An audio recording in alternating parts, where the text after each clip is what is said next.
Hello YouTube, hope you're having a great day.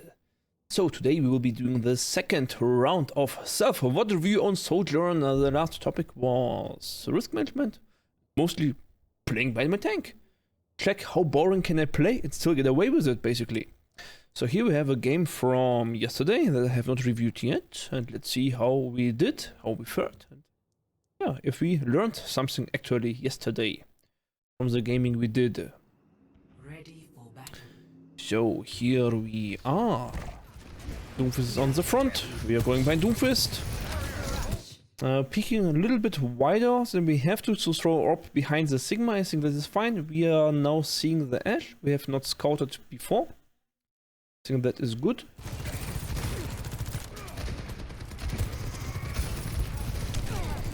And we're trying to project here the absolute minimum.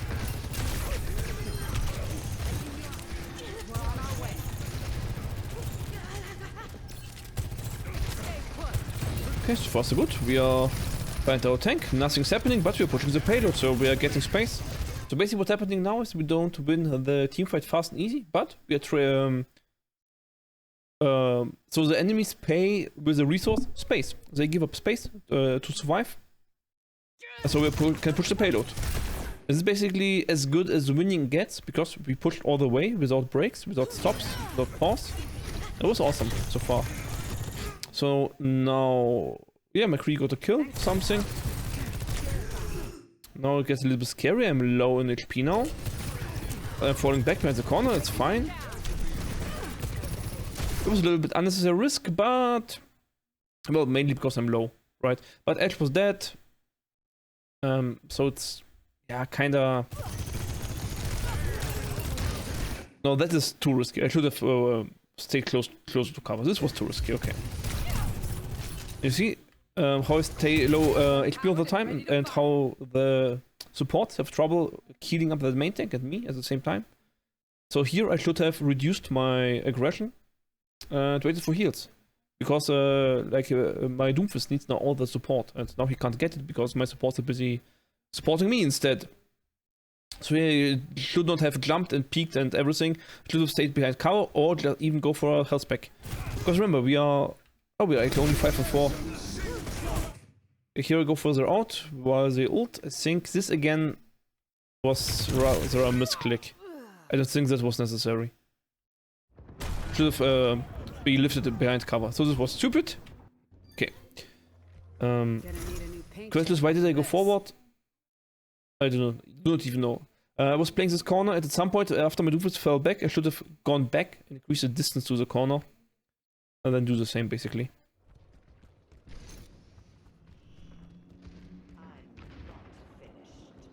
I want that payload moving. Stat.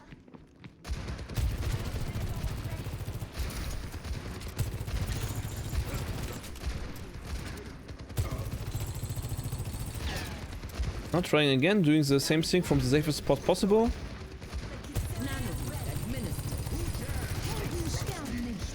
So honestly, taking this bridge is always difficult and scary.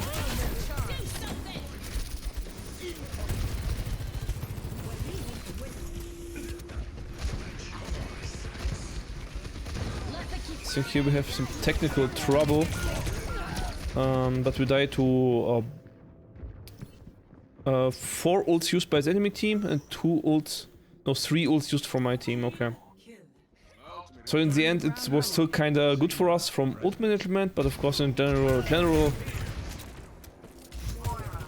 teammate dies. I walk in front of my tank for no reason, so I need to be really not so sloppy in this respawn situations, because here could be an damage boosted Ashe, right? I would walk straight into her, together with Sojourn maybe. There's nothing to be gained.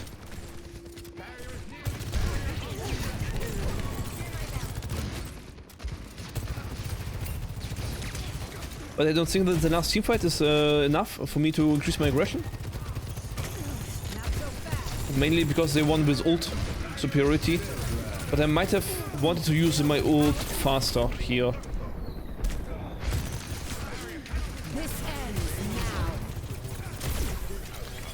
So in general, when I have my ult up, I can actually go more aggressive angles because I can defend my angles better. And I want to get more value out of my ult, of course. And So, with my ult. Let's see, what could I have done with my ult? Railgun powered and So,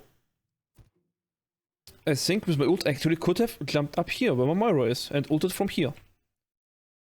Right? Because of course then I have the upper hand in damage wise and everything, so I should win all fights here. As long as I don't overpeak, and then I force all the enemies back, and then Sigma has free time and everyone has a good time. Yeah, so here with my ult I should have gone more aggressive.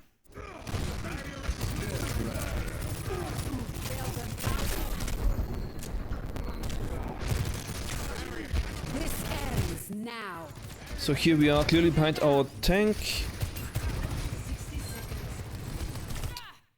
So we actually get a kill. So in general, my team seems to win the pressure battle on its own without me doing much. So this is then basically correct. Like my team is winning, so I don't need to go further out. My team is already winning, so there's no need to try to hardcore and stuff. I think the next sequence is rather boring. Yeah. Technical difficulties, we ignore.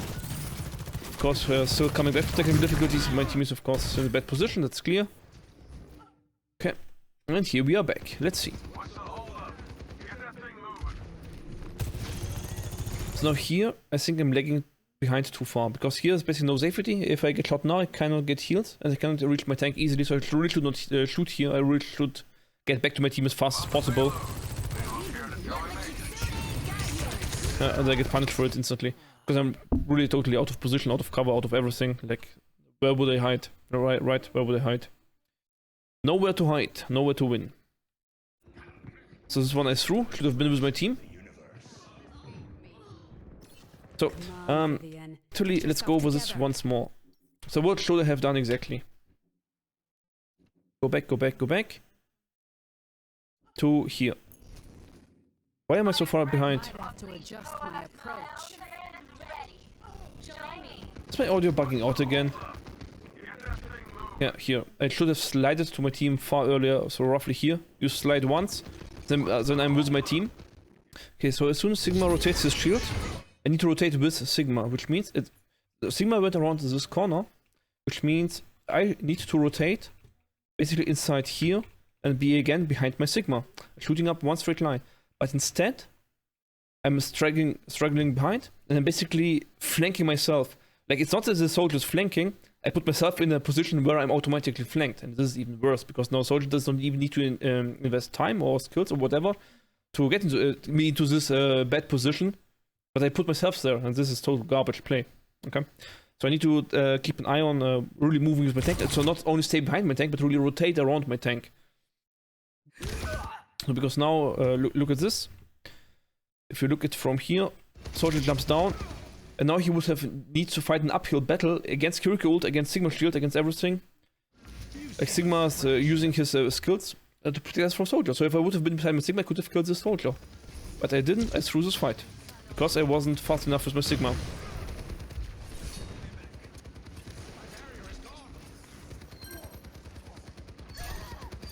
So basically, while nothing is happening, I really need to stick closer to my tank, basically. Okay. Let's go back to my point of view. Not sure what I'm doing right now. I don't think I'm doing too much. Basically, I'm waiting for my tank, but I kind of got a little bit greedy here. Here we have a shield, so I continued walking forward. I think I would not have continued to walk around this corner if there wouldn't have been a shield. Now we basically do the same mistake. We do not stick to our tank. And now you see how Moira would not be able to heal me because of that one.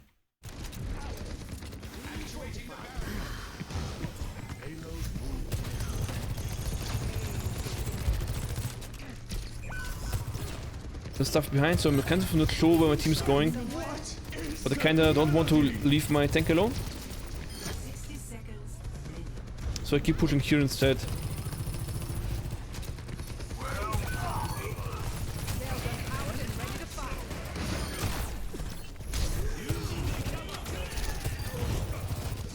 Kinda lost the track on the Mercy, that was of course different mistake, which we ignore for now, because our goal is now to judge my risk management, or if I took risks doing stuff.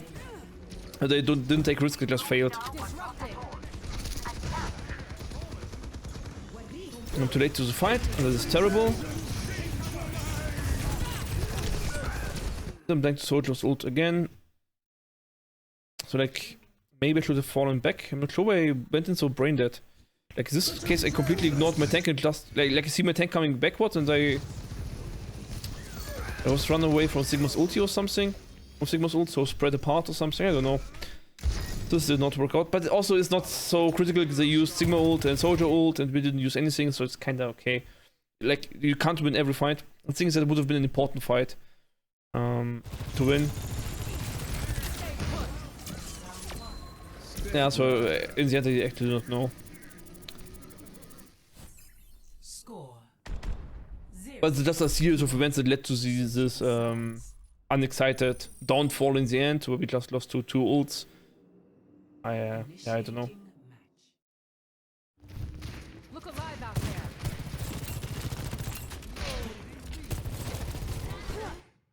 Okay, here I did not fall back fast enough, so I'm an easy dive target.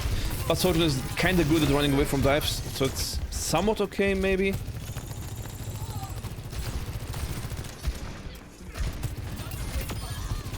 Shooting once ready with a wrist is very awesome, because if you hit a spear, all your projectiles hit automatically behind it and your target just dies. The downfall is I couldn't see the Lucio behind the Rooster, her ass was too fat. Open to Genji deflect. I played myself, and he would die. Actually not sure why. Couldn't we just walk forward? Here is slow, she needs to fall back. And here she has cooldowns.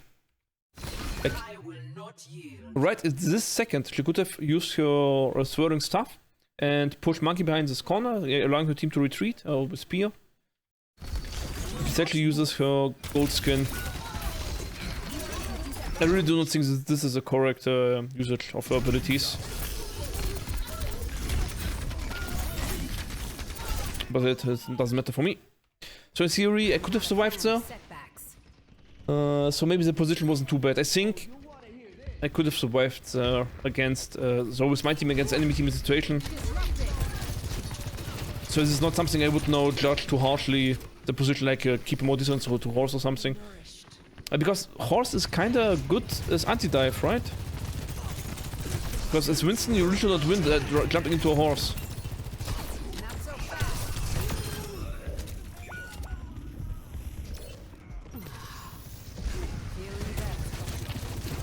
I decided to die on payload. I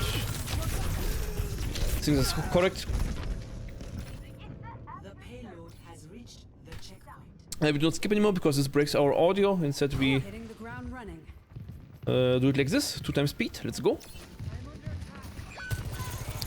And here we come to the fight and the brick dies first. Okay. I think this is just unlucky. Not too much more we could do here.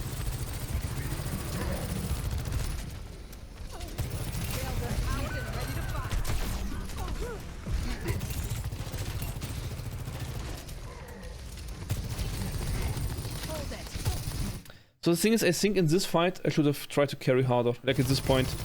Because honestly, right now, what is it to lose? I get my railgun charge, I slide in, I headshot the Ana. I think this is my way to play here. This was far too passive.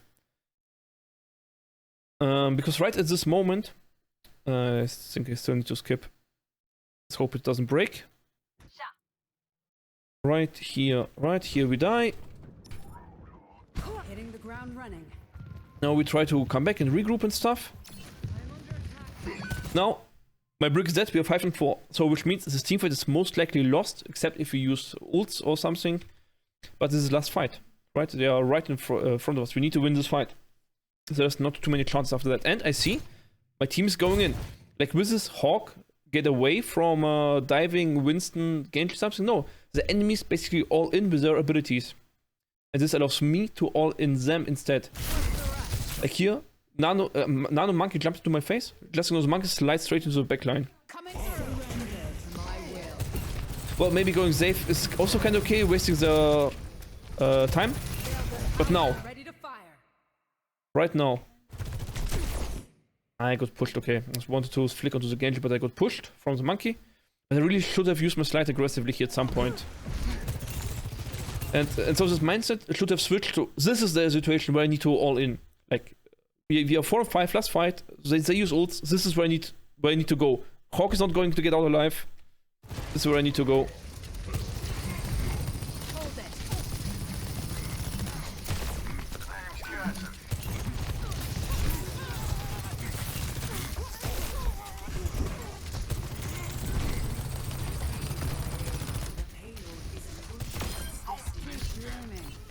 In the end, we killed the tank at some point, Going somewhere? but it's kind of pointless. Okay, so this is the end of the game. So what did we learn? Well, with Sigma it was kind of clear, right? Sigma versus Sigma, you just try to pressure the enemy Sigma more than he pressures you, basically. But we learned that we cannot stagger him with Sigma, we need to rotate with him. So when he clears a corner, when he goes somewhere, we need to clear with him around. We cannot lag behind. That's one important thing. I don't think that we needed much more aggression at any point there. Yeah, basically. Then later, we stayed close with our Orisa. And now was this a mistake? I don't think so in general. I think we should have been able to win against the monkey, against the Winston. When he just ran straight forward and was into Orisa. Orisa should be stronger than Winston in this situation. Because Orisa is basically the strongest tank. You win against Orisa by just ignoring her because she's slow. That's the point about Orisa. Like, you just jump past her into her backline and she can't do nothing because until she closes the distance, your team's already dead. But if Winston can jump the Orisa for free and then survive, this is kinda illegal. So I think this is. I do not want to react to it too fast. Maybe we decide later when we see more gameplays about this topic. Maybe decide this is still something I need to adjust. But I don't think I want to adjust it for now. And then later on, we saw that.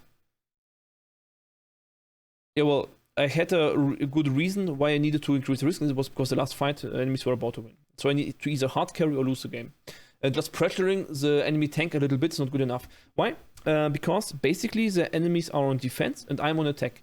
So the question is, if the timer stops, who wins? And in this instance, the enemies were on payload, we were not, so the enemies would have won. So we need to actively do something. That means that we should go fast, so we have many tries to do something. If you're defending, if you are currently winning, then you try to drag out teammates and make them slow, and then you can just pressure. But if you need to go fast, then you need to interface. That's at least my conclusion for now. So I'm really not sure how to formulate that. So I need to kind of formulate it in a way that I can remember it and use it in my game actually.